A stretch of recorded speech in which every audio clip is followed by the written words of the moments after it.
ಎಲ್ರಿಗೂ ನಮಸ್ಕಾರ. Welcome to my YouTube channel ಪಾರಸಿ ಹೇಮನ್ಸಿ ಯೂಟ್ಯೂಬ್ ಚಾನಲ್ಗೆ ತಮ್ಮೆಲ್ರಿಗೂ ಸ್ವಾಗತ.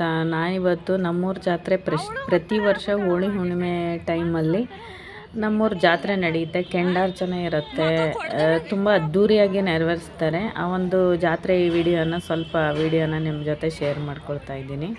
ಇಲ್ಲಿ ಎಲ್ಲ ಹೆಣ್ಮಕ್ಳು ಊರಿಂದ ಮದುವೆ ಆಗಿ ಹೋಗಿರೋರು ಎಲ್ಲರೂ ಬಂದಿರ್ತಾರೆ. ನಮ್ಮನೆ ಪುಟಾಣಿ ತುಂಬ ಜನ ಸೇರಿದ್ದಾರೆ ನೋಡಿ. ಈಗ ಕೆಂಡಾರ್ಚನೆ ನಡೆಯೋ ಟೈಮು 2 ಗಂಟೆ ಅಷ್ಟೊತ್ತಿಗೆ ಹೊಳೆಗೆ ಹೋಗಿ ಸುಮಾರು ದೂರ ಅಲ್ಲಿ ದೇವಸ್ಥಾನ ಕಾಣುತ್ತೆ. ಆ ದೇವಸ್ಥಾನದಿಂದ ಸುಮಾರು ದೂರ ಹೋಗಿ ಅಲ್ಲಿ ಕೊಡ ತುಂಬಿಕೊಂಡು ಅಲ್ಲಿಂದ ದೇವರು ಮೆರವಣಿಗೆ ಮೂಲಕ ಬರುತ್ತೆ. ಬಂದಾದಮೇಲೆ ಕೆಂಡಾರ್ಚನೆ ನಡೆಯುತ್ತೆ. ಇಲ್ಲಿ ನೋಡಿ ಎಲ್ಲ ಹೆಣ್ಮಕ್ಳು ಆ ಒಂದು ದೃಶ್ಯನ ನೋಡೋದಕ್ಕೆ ಸೇರಿಕೊಂಡಿದ್ದಾರೆ.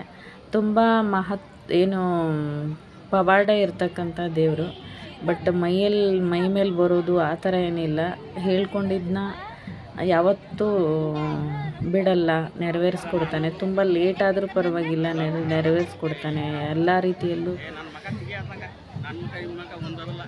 ಈ ವಿಡಿಯೋ ನೋಡೋರು ಸಬ್ಸ್ಕ್ರೈಬ್ ಮಾಡಿ, ಸಪೋರ್ಟ್ ಮಾಡಿ, ಲೈಕ್ ಮಾಡಿ, ಕಮೆಂಟ್ ಮಾಡಿ.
ಅದನ್ನ ಹೇಳಲ್ಲ. ಅಲ್ಲಿ 2 ಕರೆ ಇರ್ಬಿಟ್ಟೆ ನೋಡು, 2 ಕರೆ ಇರ್ಬಿಟ್ಟೆ. ಅದನ್ನ ತಪ್ಪದ ಅಂದ್ರೆ ಡೈರೆಕ್ಟ್ ಈಗ ಕರೆವರಿ ಎಳ್ದಿದ್ದಿಲ್ಲ.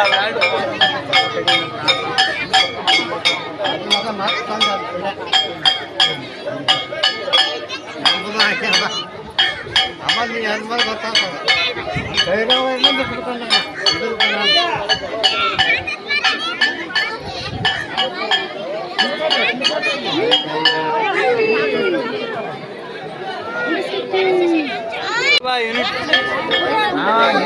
ಹೋಗ್ಯದ ಅಂತ ಮತ್ತೊಂದು ಯೂನಿಟ್ ತಗೊಂಡು ಕರೆಂಟ್ ಪಾಸ್ ಆಗಿ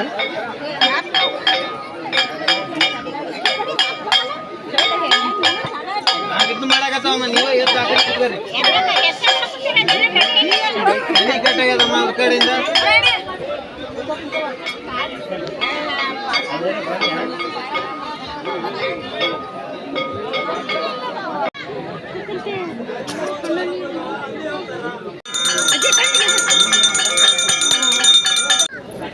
ನಮ್ಮ ಖುಷಿದು ಒಂದು ವಿಡಿಯೋ ತೆಗ್ದಿಲ್ಲ ಅಂದ್ರೆ ಹಿಂಗೆ ಖುಷಿ.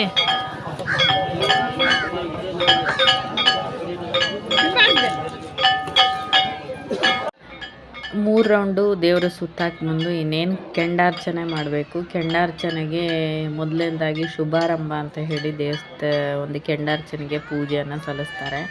ಪೂಜೆಯನ್ನು ಮುಗಿಸ್ಕೊಂಡು ಅದಾದ ನಂತರ ಕೆಂಡಾರ್ಚನೆ ಮಾಡೋವಂಥದ್ದು. ಇದೇ ಇಲ್ಲಿಯ ಈ ಜಾತ್ರೆಯ ವಿಶೇಷ ಅಂತ ಹೇಳ್ಬೋದು. ಯಾರು ಕಷ್ಟ ಟೈಮಲ್ಲಿ ಬೇಡ್ಕೊಂಡಿರ್ತಾರೋ ದೇವರಿಗೆ, ನಾನು ಈ ವರ್ಷ ಈ ಒಂದು ಸಮಸ್ಯೆ ಪರಿಹಾರ ಆದರೆ ಈ ಒಂದು ಹರಕೆನ ತೀರಿಸ್ತೀನಿ ಅಂತ ಹೇಳಿ ಈ ಒಂದು ಪ್ರತಿ ವರ್ಷ ನಡೆಯುವ ಜಾತ್ರೆಯಲ್ಲಿ ಕೆಂಡಾರ್ಚನೆ ಆಗುತ್ತೆ.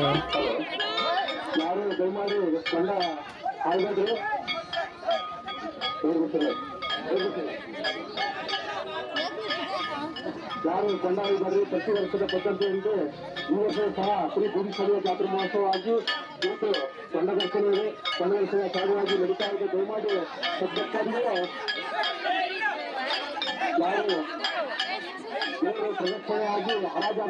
ಕೊಂಡಿರೋ ಭಕ್ತಾದಿಗಳೆಲ್ಲ ಭಕ್ತರು ಕೆಂಡಾರ್ಚನೆ ಮಾಡಬೇಕಾಗತ್ತೆ. ಮೊದಲನೇದಾಗಿ ದೇವರು ಕೆಂಡಾರ್ಚನೆ ಮಾಡುತ್ತೆ. ಅದಾದಮೇಲೆ ಬೇಡ್ಕೊಂಡು ಹರಕೆ ಹೊತ್ಕೊಂಡಿರೋ ಭಕ್ತಾದಿಗಳು ಕೆಂಡಾರ್ಚನೆ ಮಾಡಬೇಕಾಗುತ್ತೆ. ಇದೇ ರೀತಿ ಪ್ರತಿ ವರ್ಷವೂ ಕೂಡ ಒಂದು ಕೆಂಡಾರ್ಚನೆ ಇರುತ್ತೆ.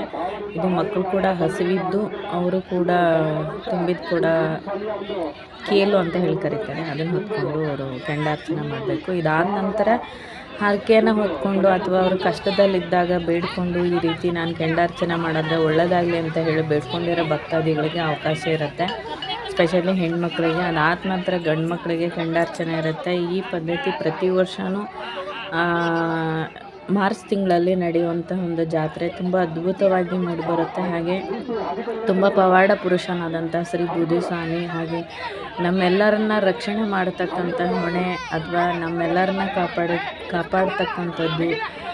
ನಾವೇನೇ ಕಷ್ಟಗಳು ಅಂತ ಬೇಡ್ಕೊಂಡ್ರೂ ಒಂದು ಮಾತಲ್ಲಿ ಹೇಳೋದಿಲ್ಲ, ಆದರೆ ಮಾಡಿ ತೋರಿಸ್ತಾನೆ. ತುಂಬ ಲೇಟ್ ಆದರೂ ಪರವಾಗಿಲ್ಲ, ಫಲಿತಾಂಶ ಮಾತ್ರ ತುಂಬ ಗಟ್ಟಿಯಾಗಿ ಕೊಡ್ತಾನೆ ಅಂತ ಹೇಳಿ ನಂಬ್ಕೊಂಡಿರೋರು ನಾವು ಮಕ್ಕಳನ್ನ ನೋಡಿ. ಅವನ ಸೇವೆಗೆ ನಾವು ಯಾವತ್ತೂ ಸದಾ ಸಿದ್ಧ. ಅವನ ಹೆಸರಲ್ಲೇ ನಮ್ಮ ಜೀವನ ನಡೀತಾ ಇರೋದು.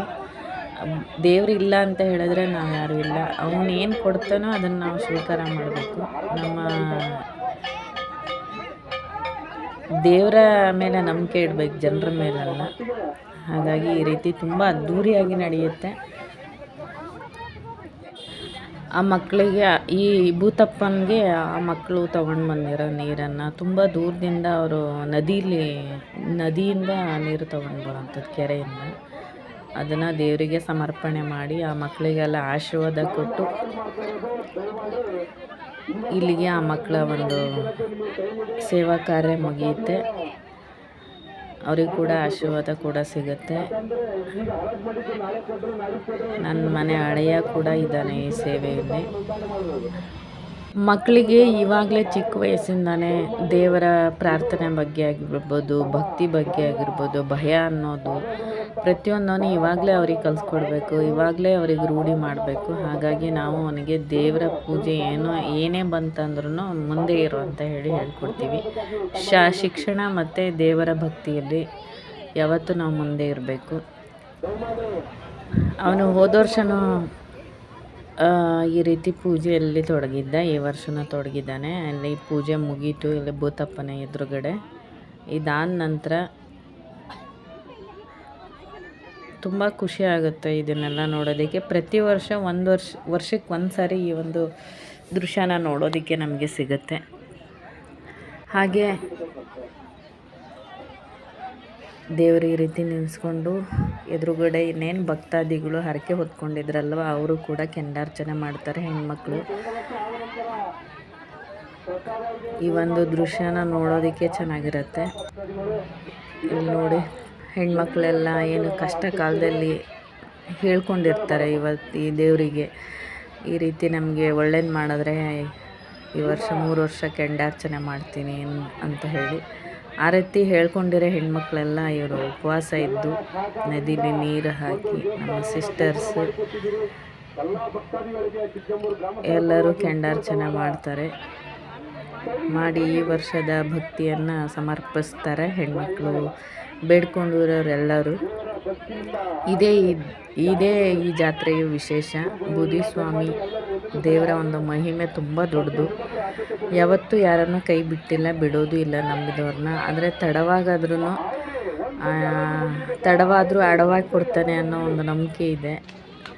ನಮ್ಮ ಮನೇಲಿ ನೋಡಿ ಒಂದೇ ರೀತಿ ಸೀರೆ ಮಾಡಿಕೊಂಡು ಇದು ನಮ್ಮ ಆಂಟಿ, ಅತ್ತಿಗೆ, ತಂಗಿ ಎಲ್ಲರೂ ರೆಡಿಯಾಗಿ ಈ ಜಾತ್ರೆಗೆ ಎಲ್ಲ ಹೆಣ್ಮಕ್ಳುಗಳು ಊರಿಗೆ ಬರ್ತಾರೆ ಈ ಒಂದು ದೇವರ ಒಂದು ಮಹಿಮೆನ ಕಣ್ಣು ತುಂಬಿಸ್ಕೊಳ್ಳೋದಕ್ಕೆ. ಅದಕ್ಕೆ ಅವರೆಲ್ಲ ಸೀರೆನ ನಮ್ಮೂರು ಡಾಕ್ಟರ್ ರಾಜ್ಕುಮಾರ್ ಅವರ ಅಭಿಮಾನಿ, ಇವರು ತುಂಬ ದೊಡ್ಡ ಅಭಿಮಾನಿ.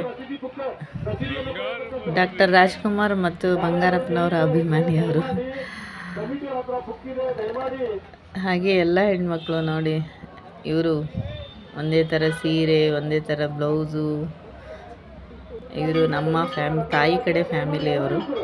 ಹಾಗೆ 2 ಗಂಟೆಗೆ ಪ್ರಸಾದ ಇರುತ್ತೆ. ಅಲ್ಲೇ ದೇವಸ್ಥಾನದಲ್ಲೇ ಎಲ್ಲರೂ ಊಟ ಮಾಡ್ಕೊಂಡು ಬರೋವಂಥದ್ದು. ಮನೆಯಲ್ಲೇನು ಅಡುಗೆ ಮಾಡಲ್ಲ, ದೇವಸ್ಥಾನದಲ್ಲೇ ಅಡುಗೆ ಊಟ ಚೆನ್ನಾಗಿತ್ತು, ತುಂಬಾ ಚೆನ್ನಾಗಿತ್ತು. ಸಣ್ಣಮ್ಮ ಎಲ್ಲರೂ ಮೀಟ್ ಆಗೋದು, ಎಲ್ಲರೂ ಸಿಗುವಂಥದ್ದು ಹಬ್ಬ ಅಂತ ಹೇಳಿದ್ರೆ ಎಲ್ಲ ಮದುವೆ ಆಗಿ ಮಾಡಿಕೊಟ್ಟಿರೋರು ಪ್ರತಿಯೊಬ್ಬರು ಎಲ್ಲ ಹೆಣ್ಮಕ್ಳು ಸೇರೋದು ಈ ಒಂದು ಹಬ್ಬದಲ್ಲಿ. ನೋಡಿ ಇವನು ಕಿಸ್ ಕೊಡ್ತಾ ಇದ್ದಾನೆ.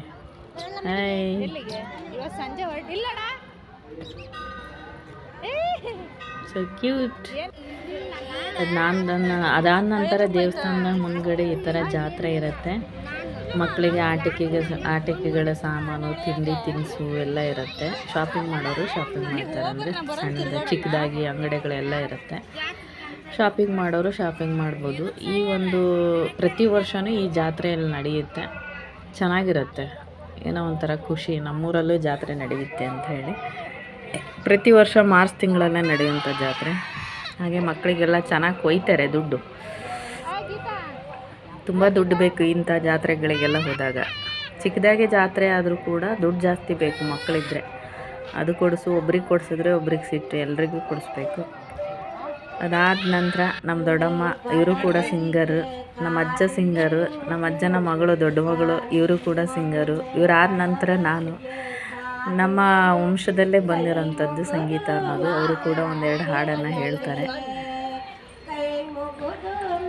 ಇವರು ಜಾನಪದ ಗೀತೆಗಳನ್ನು ತುಂಬ ಚೆನ್ನಾಗಿ ಹೇಳ್ತಾರೆ.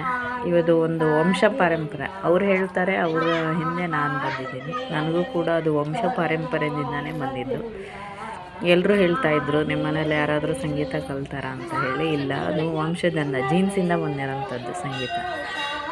ಇವರು ತುಂಬ ಚೆನ್ನಾಗಿ ಹಾಡು ಹೇಳ್ತಾರೆ. ಆಲ್ರೆಡಿ ಶಾರ್ಟ್ಸಲ್ಲಿ ಹಾಕಿದ್ದೀನಿ. ನಮ್ಮ ಆಂಟಿ, ದೊಡ್ಡಮ್ಮ, ಸಿಸ್ಟರ್ಸು ಎಲ್ಲರೂ ಸೇರಿ ಒಂದೇ ಥರ ಸೀರೆ ಮಾಡ್ಕೋಬೇಕು ಅಂತ ಅವ್ರಿಗೆ ಆಸೆ ಇತ್ತು. ಆ ಆಸೆನ ನಾನು ಜವಾಬ್ದಾರಿ ತೊಗೊಂಡು ಮಾಡಿಕೊಡ್ಬೇಕು ಅಂತ ಹೇಳಿ ಈ ಸೀರೆಗಳನ್ನೆಲ್ಲ ಸೆಲೆಕ್ಟ್ ಮಾಡಿದ್ದೆ ನಾನು. ಎಲ್ರಿಗೂ ಅರೇಂಜ್ ಮಾಡಿ ಬ್ಲೌಸ್ನ ಇದೇ ರೀತಿ ಹೊಲಿಸ್ಬೇಕು ಅಂತ ಹೇಳಿ ರೆಡಿ ಮಾಡಿ ಕೊಡ್ತಿದ್ದೆ ನಾನು. ಎಲ್ರಿಗೂ ಒಂದು 10 ಜನ ಈ ರೀತಿ ಮಾಡ್ಕೊಂಡಿದ್ರು. ಆಂಟಿ, ದೊಡ್ಡಮ್ಮ, ಆಂಟಿ ಮಕ್ಕಳು, ದೊಡ್ಡಮ್ಮನ ಮಕ್ಕಳು ಎಲ್ಲರೂ ಸೇರಿ, ಸಿಸ್ಟರ್ಸು, ಅದಕ್ಕೆ ಎಲ್ಲರೂ ಸೇರಿ ಮಾಡ್ಕೊಂಡಿರೋದು. ಇನ್ನೂ ಕೆಲವೊಬ್ರು ಇದ್ದರು, ಸೀರೆಗಳು ಸಿಕ್ಕಿಲ್ಲ. ನಾನೇ ಮಾಡಿರೋದು ಈ dress selection. Sari, dress, sari ಮತ್ತು ಬ್ಲೌಸು. ಅವರೆಲ್ಲರೂ ಖುಷಿಯಾಗಿ ಭಜನಾ ಪದಗಳನ್ನು ತುಂಬ ಚೆನ್ನಾಗಿ ಹೇಳ್ತಾರೆ. ನಮ್ಮ ಅಜ್ಜನ ಹಾಡುಗಳನ್ನೆಲ್ಲ, ಅಜ್ಜ ಇಲ್ಲ, ಹಾಗಾಗಿ ಅವರ ಹಾಡುಗಳನ್ನು ಸುಮಾರು ಹೇಳಿದ್ರು.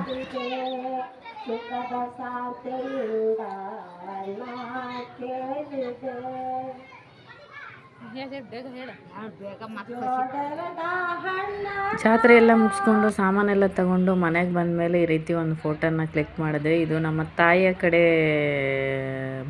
ಬಂಧನ. ತಂಗಿ, ಆಂಟಿ, ದೊಡ್ಡಮ್ಮ, ಆಂಟಿ, ದೊಡ್ಡಮ್ಮನ ಮಗಳು, ಚಿಕ್ಕಮ್ಮನ ಮಗಳು, ಅತ್ತಿಗೆ ಎಲ್ರಿಗೂ ಯೂನಿಫಾರ್ಮ್ ಥರ ಮಾಡಿ ಅವ್ರನ್ನೆಲ್ಲ ನಿಲ್ಲಿಸಿ ಒಂದು ಫೋಟೋ ತೆಗೆದು, ಬ್ಲೌಸ್ ನಾನೇ ಇದೇ ರೀತಿ ಹೊಲಿಸ್ಬೇಕಂತ ಹೊಲಿಸಿ ಅವರಿಗೆ, ಅವರ ಖುಷಿಗೆ ನಾನು ಪಾತ್ರರಾಗಿದ್ದೆ. ಬಟ್ ನಮ್ಮಿಂದ ಯಾರೋ ಖುಷಿಯಾಗಿರ್ತಾರೆ ಅಂದರೆ ಅದಕ್ಕೆ ನಾವು ಕಾರಣರಾಗಿರಬೇಕು, ದುಃಖಕ್ಕೆ ನಾವು ಕಾರಣರಾಗಬಾರ್ದು ಅನ್ನೋದು ನನ್ನ ಒಂದು ಥಿಯರಿ. ಹಾಗಾಗಿ ಅವರ ಆಸೆನ ನಾನು ಈಡೇರಿಸಿದ್ದೀನಿ. ಇದೇ ರೀತಿ ತಲೆ ಬಾಚ್ಕೋಬೇಕು, ಇದೇ ರೀತಿ ಬ್ಲೌಸ್ ಹೊಲಿಸ್ಬೇಕು, ಇದೇ ಸೀರೆ ಚೆನ್ನಾಗಿದೆ ಅಂತ ಹೇಳಿ ಸೆಲೆಕ್ಟ್ ಮಾಡಿ ಎಲ್ಲ ರೆಡಿ ಮಾಡಿಕೊಟ್ಟಿದ್ದು. ಇದು ನಮ್ಮ ತಾಯಿಯ ಕಡೆ, ಅವರು ಮಧ್ಯದಲ್ಲಿರೋದು ಮಾವನ ಮಗಳು. ಸೀರೆ ಸಿಕ್ಕಿಲ್ಲ, ಇನ್ನೂ ಸಿಗಬೇಕಿತ್ತು. ಹಾಗೆ ದೇವಸ್ಥಾನದ ಎದುರುಗಡೆ ಇದು ನೋಡಿ, ಯಾರ್ಯಾರು ಬರ್ತಾರೋ ಅವ್ರ ಜೊತೆ ಒಂದೊಂದು ಫೋಟೋ. ಇಲ್ಲಿಗೆ ಜಾತ್ರೆ ಎಂಡ್ ಆಗುತ್ತೆ. ತುಂಬ ಖುಷಿ. 24 ಮಾರ್ಚ್ ತಿಂಗಳಲ್ಲಿ ನಡೆಯುವ ಶ್ರೀ ಬೂದಿಸ್ವಾಮಿ ಜಾತ್ರೆಯ ಮೆಮೊರಿ ಇದಾಗಿರುತ್ತೆ. ತುಂಬ ಲೇಟ್ ವಿಡಿಯೋ ಇದು. ನಮ್ಮನೆ ಪಾಪ ಕೈಲಿ ವಾಚ್ ಗೀಚು ಎಲ್ಲ ನೋಡಿ, ಮಕ್ಕಳ ಆಟಕ್ಕೆ ಸಾಮಾನು, ಈ ಒಂದು ಡ್ರೆಸ್ಸಸ್ಸು ಇದೆಲ್ಲ ನೋಡಿ 100 ರೂಪೀಸ್ಗೆ ಬರೀ ಮಕ್ಕಳಿಗೆ. ಇದು ಚಿಕ್ಕಿ ಮಗಳು.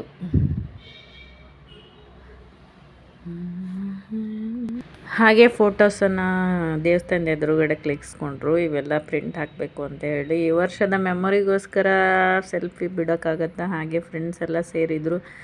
ಈ ಒಂದು ಜಾತ್ರೆಯಲ್ಲೇ ಹಳೆ ಫ್ರೆಂಡ್ಸು, ಚೈಲ್ಡ್ಹುಡ್ ಫ್ರೆಂಡು ಸಿಗೋದು. ಫ್ರೆಂಡ್ಸ್ ಇಲ್ಲಿ ಸಿಕ್ಕಿದ್ರು ಕೂಡ. ಹಾಗೆ ಅವ್ರ ಜೊತೆನೂ ಒಂದು ಸೆಲ್ಫಿ ತೊಗೊಂಡು, ಇವಳು ನನ್ನ ಚೈಲ್ಡ್ಹುಡ್ ಫ್ರೆಂಡು. ಪ್ರತಿ ವರ್ಷ ಈ ಹಬ್ಬದಲ್ಲಿ ಮಾತ್ರ ನಾವೆಲ್ಲ ಮೀಟ್ ಆಗೋಂಥದ್ದು. ಹಾಗೆ ಫ್ಯಾಮಿಲಿ ನೋಡಿ, ಸ್ಯಾರಿ ತುಂಬ ಚೆನ್ನಾಗಿ ಕಾಣ್ತಾ ಇದೆ. ನನಗೆ ಒಂದು ಖುಷಿ ವಿಚಾರ ಅಂತ ಹೇಳಿದ್ರೆ, ಎಲ್ಲರೂ ಆ್ಯಕ್ಟಿವ್ ಆಗಿ ತುಂಬ ಖುಷಿಯಾಗಿ ಒಂದು ಜೀವನ ಮಾಡಬೇಕು. ಇಲ್ಲಿ ದುಡ್ಡು ಮುಖ್ಯ ಅಲ್ಲ, ಹಣ ಮುಖ್ಯ ಅಲ್ಲ, ಸಂಬಂಧ ಅಥವಾ ಪ್ರೀತಿ ಬಾಂಧವ್ಯ. ನಮ್ಮಿಂದ ಇನ್ನೊಬ್ಬರು ಖುಷಿಯಾಗಿರ್ತಾರೆ ಅಂತ ಅಂದರೆ ಅದಕ್ಕಿಂತ ದೊಡ್ಡ ಇದು ಯಾವುದೂ ಇಲ್ಲ. ಹಾಗಾಗಿ ನಾನು ಯಾವಾಗಲೂ ಈ ರೀತಿ ಕ್ರಿಯೇಟಿವ್ ಮೈಂಡು, ಯಾವಾಗಲೂ ಒಂದೇ ಥರ ಇರೋದಕ್ಕೆ ಇಷ್ಟಪಡಲ್ಲ. ಇದು ಅಜ್ಜಿ ಜೊತೆ ಮೊಮ್ಮಕ್ಕಳು ನೋಡಿ, ಸಂಬಂಧಗಳು ಅವರಿಗೂ ಪರಿಚಯ ಆಗಬೇಕು. ನಾವೆಲ್ಲ ಚಿಕ್ಕಮ್ಮ ದೊಡ್ಡಮ್ಮನ ಕಜಿನ್ಸ್ ಸಿಸ್ಟರ್ಸ್ ಎಲ್ಲರೂ ಸೇರಿ ಈ ರೀತಿ ಮಾಡ್ಕೊಂಡಿರೋದು. ಇದೇ ರೀತಿ ಮುಂದುವರಿಲಿ, ಎಲ್ಲರೂ ಇದೇ ರೀತಿ ಇರಲಿ ಅನ್ನೋದು ನನ್ನ ಆಶಯ. ನಾನಿರೋವರೆಗೂ ಹೀಗೇ ನಡೆಯುತ್ತೆ. ಹಾಗೆ ನೋಡಿ, ನನ್ನ ಮಗಳು, ನನ್ನ ಮುದ್ದು ಮಗಳ ಜೊತೆ ಒಂದಿಷ್ಟು ಫೋಟೋ. ಹಾಗೆ ಅಜ್ಜಿ ಜೊತೆ ಹೇಗೆ ಕೂತಿದ್ದಾರೆ ನೋಡಿ, 2 ಮೊಮ್ಮಕ್ಕಳು, ಪ್ರಿಯಾ, ಖುಷಿ.